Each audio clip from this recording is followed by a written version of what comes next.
नमस्कार दोस्तों, मैं हूं सुप्रतिम बैनर्जी और क्राइम तक में आपका स्वागत है। कल मैंने एक कहानी सुनाई थी जिसमें ऐसे तो कई किरदार थे, लेकिन एक महिला की उसमें हत्या हुई थी और एक महिला जो है उस हत्या की साजिश में शामिल थी। लेकिन मैं जब वो स्टोरी नैरेट कर रहा था तो बताते बताते उन दोनों किरदारों को लेकर थोड़ा सा कंफ्यूज्ड हो गया था और उसका मुझे आखिरी तक एहसास नहीं हुआ।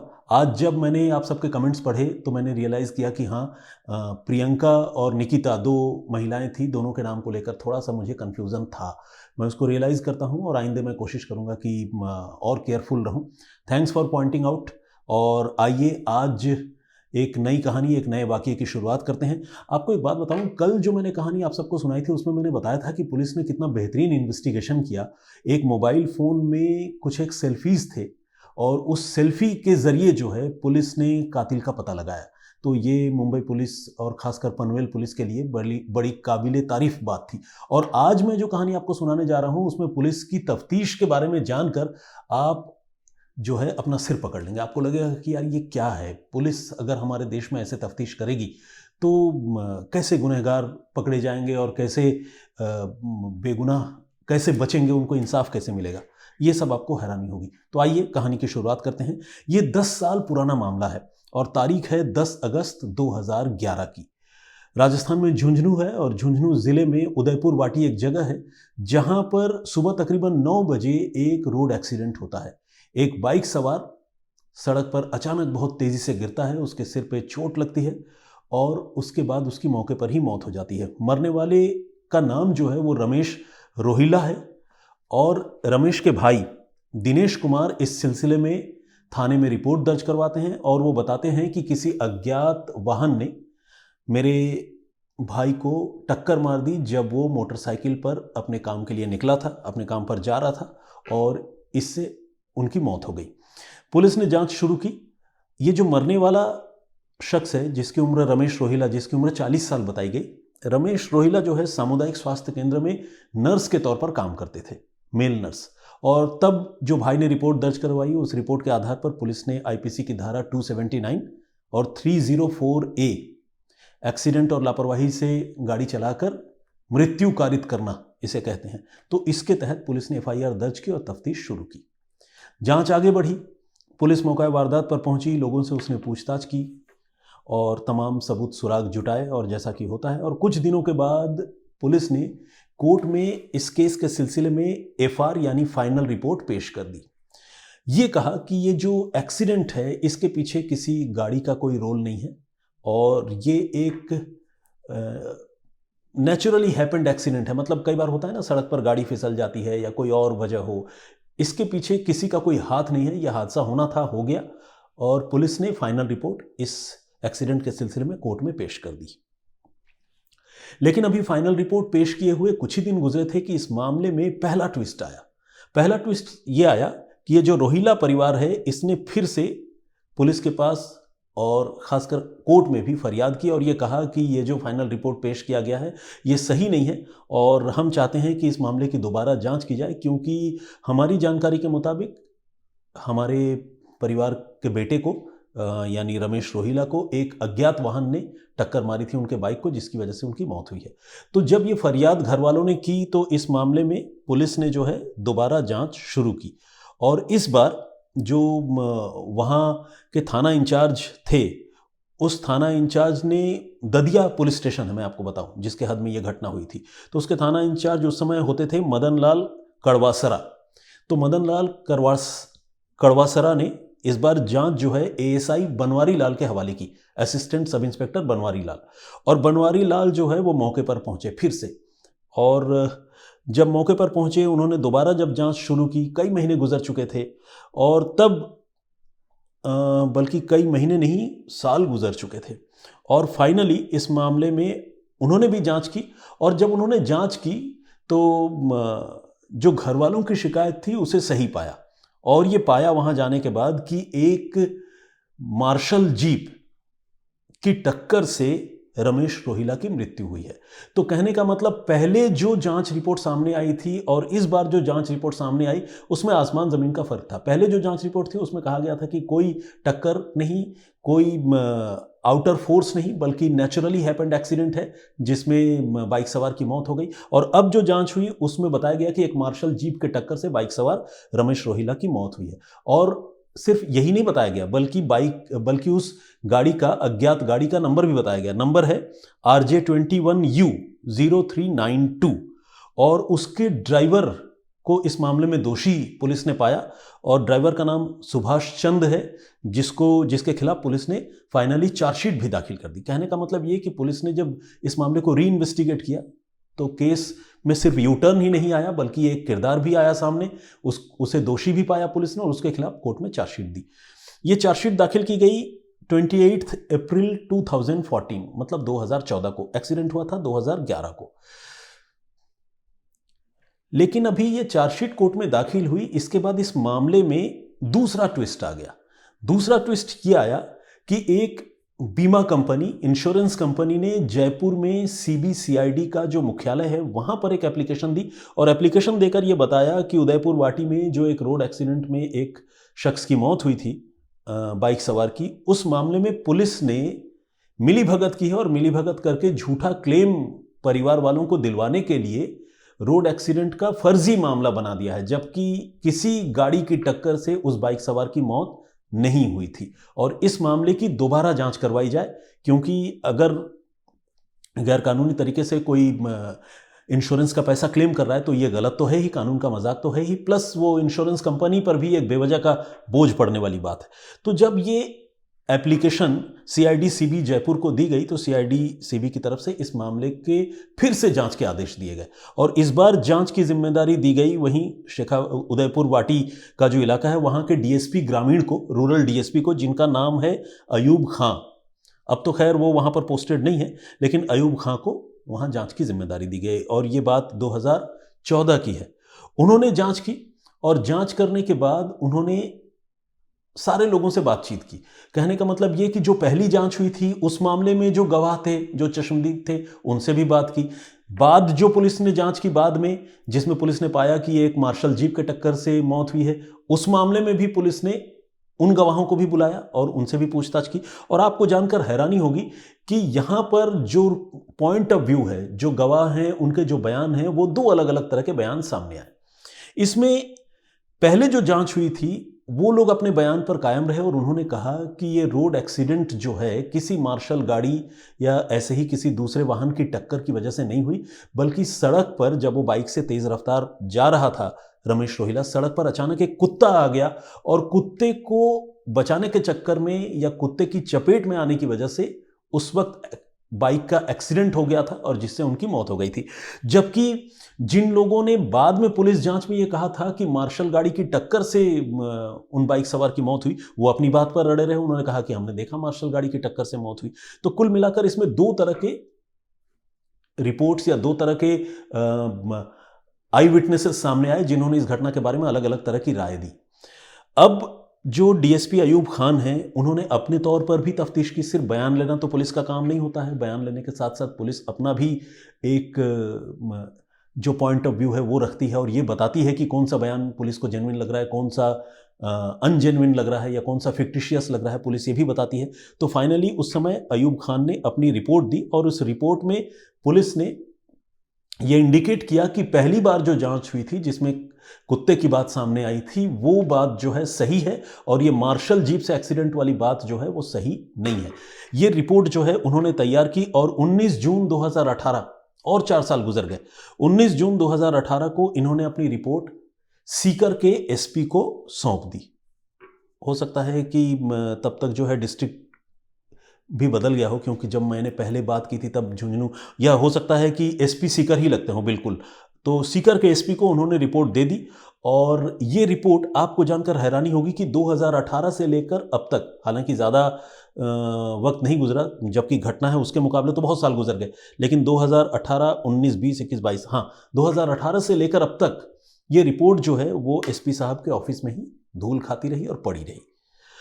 इधर कोर्ट में चूंकि पुलिस चार्जशीट दाखिल कर चुकी थी, मामला जो है वो लगातार चलता जा रहा था, उसकी सुनवाई हो रही थी, नए डेट्स पड़ रहे थे, बचाव पक्ष अपनी दलील दे रहा था, अभियोजन पक्ष अपनी बात कर रहा था। और ये सब किस जांच रिपोर्ट के आधार पर हो रहा था? दूसरी जांच रिपोर्ट के आधार पर, जिसमें यह बताया गया था कि मार्शल गाड़ी ने टक्कर मारी है, क्योंकि वही जांच रिपोर्ट आखिरी जांच रिपोर्ट थी जिसके हवाले से चार्जशीट जो है कोर्ट में दाखिल हुई थी। तो यह मुकदमा चल रहा था और अब जाकर इस मामले में बिल्कुल फैसले की घड़ी आ गई थी। अब कोर्ट ये तय करने वाला था कि इस मामले में जो मार्शल का ड्राइवर है सुभाष चंद, वो दोषी है या नहीं है। और अगर कोर्ट फैसला सुनाती तो कोर्ट फिर ये भी तय करता उस वक्त कि अगर सुभाष चंद्र दोषी होता फैसले में, तो फिर आईपीसी की धारा 304 और जो मैंने आपको एक दूसरी धारा बताई थी 279, इन दोनों धाराओं के हवाले से उसको कम से कम 2 साल की सज़ा होती और 5,000 रुपये तक का जुर्माना भी होता। तो कुल मिलाकर वो जेल भी जाता। लेकिन इससे पहले कि फैसला आता, इस मामले में तीसरा ट्विस्ट आया, और ये जो ट्विस्ट आया वो बिल्कुल फिल्मी ट्विस्ट था। आपने कई फिल्मों में देखा होगा कि लास्ट मोमेंट में जब कोर्ट में फैसला होने वाला होता है या कोई बहुत क्रूशियल स्टेज चल रहा होता है, तब वकील की या किसी गवाह की एंट्री होती है। अक्सर मुंबईया फिल्मों में हम ये चीज़ें देखते हैं। इस मामले में भी कुछ वैसा ही हुआ।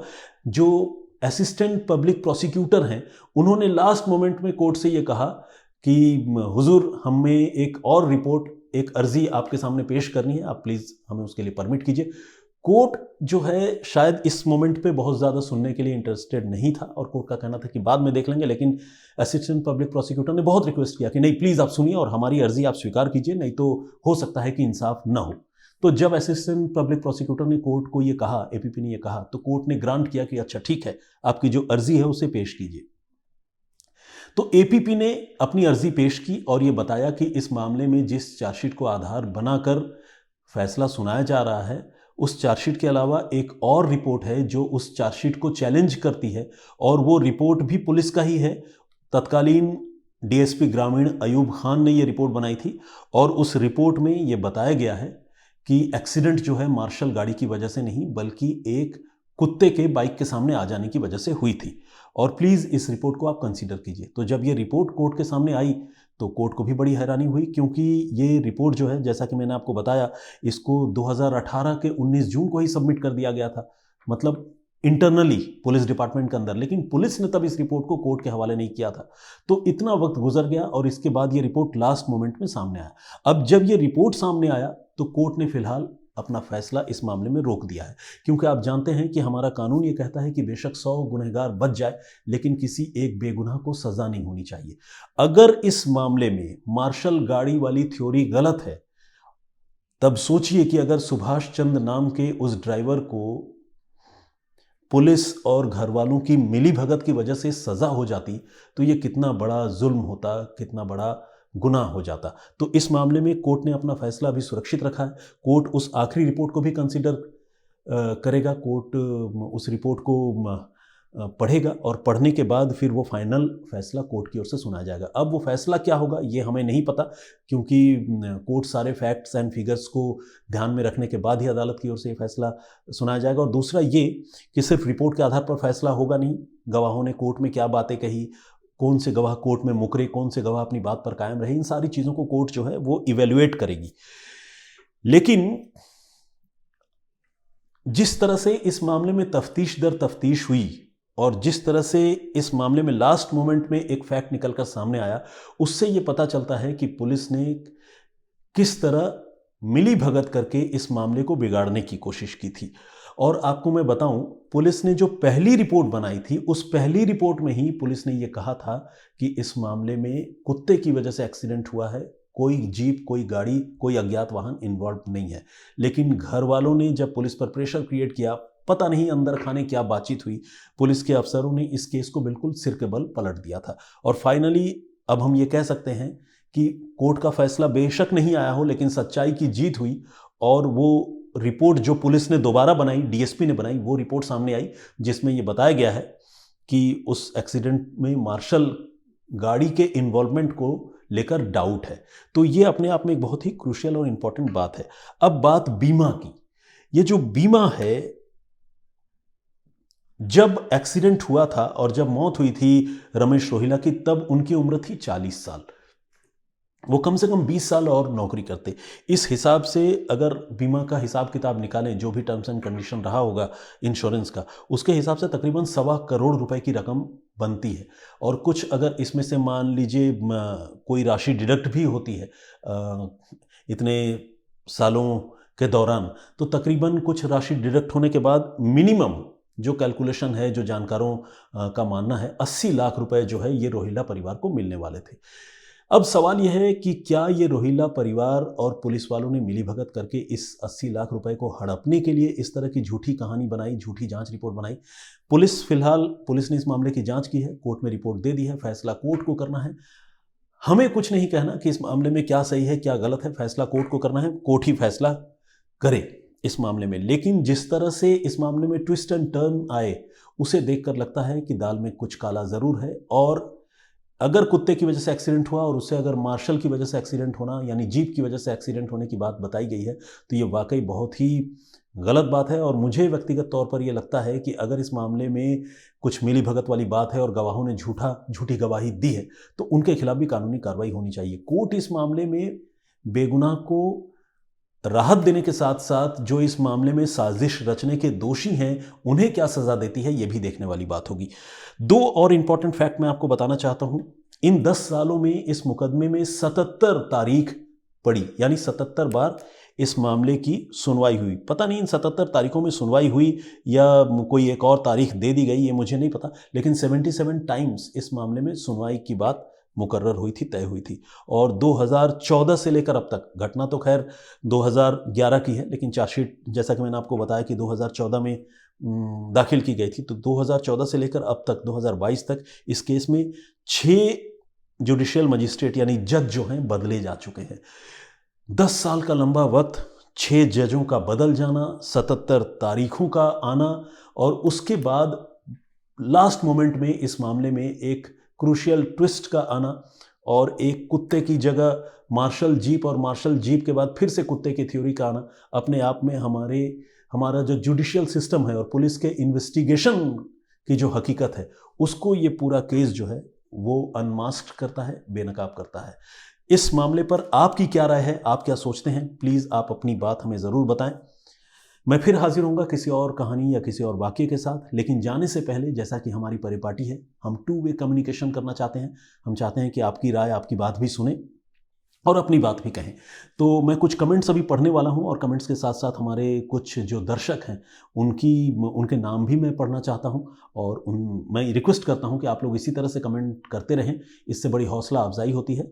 नेगेटिव पॉजिटिव जो भी आपके मन में हो उसके लिए आप स्वतंत्र हैं, मेरी ओर से कोई दबाव नहीं है, और जाहिर दबाव हो भी नहीं सकता क्योंकि हर आदमी मेरी बातों से खुश हो ये ज़रूरी भी नहीं। बहरहाल, तो अब कमेंट पढ़ता हूँ। नीरज पवार साहब हैं, यू एक्सप्लेन्ड सुपर से ऊपर, कैरी ऑन, इन्होंने लिखा है। थैंक यू वेरी मच, बहुत हौसला अफजाई के लिए। पूनम पटेल जी ने थैंक्स और नमस्कार किया है। सिमरन कौर जी ने भी नमस्कार किया है, थैंक यू वेरी मच सिमरन, आपको भी नमस्कार। ब्रायन लारा, वेस्ट इंडीज़ के लेजेंड बैट्समैन रहे ब्रायन लारा के नाम से एक आईडी है, और उस आईडी से कमेंट किया गया है कि fake story created by channel. चलिए, आपको भी आपका कमेंट बहुत मुबारक हो। अनस अहमद साहब, ये शम्स ताहिर खान साहब कहाँ हैं ये पूछ रहे हैं, वो अपनी कहानी लेकर हर रोज़ रात को हाजिर होते हैं। अनस भाई साहब, आपको ये पता होगा, आप प्लीज़ क्राइम तक देखते फॉलो करते रहिए। विजय कार्तिक जी, इन्होंने कहा कि मैंने जो एक्सप्लेन किया था, जो बताया था, वो उनको समझ में नहीं आया। मुझ में कुछ कमी रही होगी, मैं विजय जी कोशिश करूंगा कि अगली बार और बेहतर करूं। सारा खान न्यूयॉर्क से हैं, इन्होंने वेल एक्सप्लेन्ड लिखा है, थैंक यू वेरी मच सारा जी। हसीना मुगल, इन्होंने मेरे ख्याल से अरबी या उर्दू में लिखा है, लेकिन गूगल ट्रांसलेशन से पता चलता है कि इन्होंने ये लिखा है कि we love your storytelling style, great, thank you very much. Neeru Paliya ji का भी कमेंट आया है। केपीटी बल्ली शर्मा, इन्होंने लिखा है कि बहुत दिन बाद मैं अपना शो कर रहा हूं, उनको बहुत अच्छा लगा, thank you very much. Satyapal Kaur, इन्होंने कमेंट किया है और इन्होंने ये लिखा है, दरअसल कल जो घटना पनवेल की मैंने आपको बताई थी, उसमें मैंने कहा था कि एक महिला की सबकी आंखों के सामने, सैकड़ों लोगों के सामने रेलवे स्टेशन के बाहर गला काटकर हत्या कर दी गई और किसी ने उस कातिल को पकड़ने की कोशिश नहीं की। तो इन्होंने उस पर अपना कमेंट किया है। और इसके अलावा विविला डिसिल्वा जो है, उनका भी कमेंट है, thank you very much Vivila ji. Aahana Sharma, nice sir लिखा है इन्होंने। जेगीयू सैम के नाम से कमेंट है। और इन्होंने जो है थोड़े ये गुस्से में लग रहे हैं मुझे, और इनका कहना है कि वो मुझसे बिल्कुल ये कहानियाँ सुनना नहीं चाहते। बहुत मतलब उनके कमेंट में बहुत, जिसे कहते हैं कि एंग्विश और झुंझलाहट है। तो सैम साहब, चलिए, ये तो मेरा काम है कि मैं यहाँ हाजिर होता हूँ। बाकी मैं चाहूँगा कि आप को अपनी बातों से संतुष्ट कर पाऊँ और आपको मेरी कहानी अच्छी लगे। दुर्गा कर्की जी का भी कमेंट है, सुनील कुमार, लक्ष्मीनाथ मिश्रा जी, इन्होंने बहुत अच्छे शब्दों में मेरी सराहना की है और मेरे हौसला अफजाई किया। Thank you very much Laxminath Mishra ji. Simran ji, इनका भी कमेंट है। अख्तर अली, मेरा भारत महान के नाम से एक कमेंट है। रंजू मोरंग के नाम से है। अमृत रेवनकर, इनका कमेंट है। धर्मा पटेल, देव सिंह सिसोदिया, शोभा बैंगडेल, अशोक राय, राहुल अरोड़ा, जीके प्लस और शहबाज शेख, पूजा चौधरी, शुभम खरे, नरेश चावला, राजा खान, विवेक कुमार, कुदरती, सुपर 36, महाकाल, MAKPK के नाम से एक आईडी है। पूनम मसीह, विजेंद्र सिंह, प्रेम रानावत, सोफिया सन्नी, प्राची गंगवार, इन्होंने ये लिखा है, एक सजेस्ट किया है कि जो स्टोरी मैं सुनाया करता हूँ उसकी कुछ तस्वीरें अगर हम दिखा पाए तो ये ज़्यादा बढ़िया होगा। ठीक है, ये बात मैं क्राइम तक के बाकी टीम मेंबर्स से डिस्कस करूँगा, और अगर कोशिश हुई तो ये चीज़ करने की ये भी हम करेंगे, जिससे आप सबको विजुअलाइजेशन में थोड़ी सुविधा हो, और कम से कम उस तरह का कमेंट भी ना आए जिसमें किसी हमारे दर्शक ने ये लिखा है कि बिल्कुल ही फेक स्टोरी है जो क्राइम तक ने क्रिएट कर दी। हरीश चोपड़ा जी का भी कमेंट है। रामकिशोर जी, हारून खान, विजय सुंदरानी, दीदारुल बापू, शिल्पा दे, अमित गुसाई, हाँ, Sajid Ali, Shahnawaz, HBK, Sujoy Dutta Chaudhary, KK foundation English school, Sachin Yadav, Dattatreya Awadh, official boy Babu, Sajid Mirza, Sairaj Chachad, इनका कमेंट है। पूनम सहाय, वसावा चंद्र सिंह, अशोक कुमार, आसिफ खान, खगिन शर्मा, मारिया शेर मलिक, अरमान सिंह। और जैसा कि आप सब जानते हैं कि मैं ये जो कमेंट्स पढ़ता हूँ, नाम पढ़ता हूँ, वो रैंडमली पढ़ता हूँ, किसी को याद करके अलग से या किसी को मार्क करके नहीं पढ़ता हूँ। तो इसीलिए मैं बीच में जो कमेंट्स है उसको थोड़ा सा स्क्रॉल करके आगे भी बढ़ा लेता हूँ, ताकि वो जो सैंक्टिटी है वो बरकरार रहे। तो उसके हिसाब से अब Raj Infotech, Sunita Mishra ji, Vidyut Sanyal, thank you very much. Media Crime News, Bhupin Lohar, Jitendra Yadav, Bharat Singh, जो भी हो सज्जन, आप BB सिंह साहब हैं प्रयागराज से, थैंक यू वेरी मच। प्रज्ञा भट्ट और राम मेहर नैन, मलकीत सिंह और प्रवीर चौट्टोराज।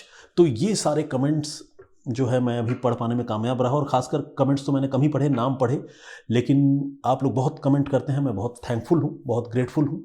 और इसी तरह अपना हौसला अपनी तरफ से जो है मेरी हौसला अफजाई करते रहिए, मुझे सपोर्ट करते रहिए। मैं और नए वाक्यों और नई कहानियों के साथ आपके सामने लगातार आता रहूँगा। फिलहाल मुझे इजाज़त दीजिए, बहुत सुरक्षित रहिए, अपना ख्याल रखिए। जय हिंद, जय भारत।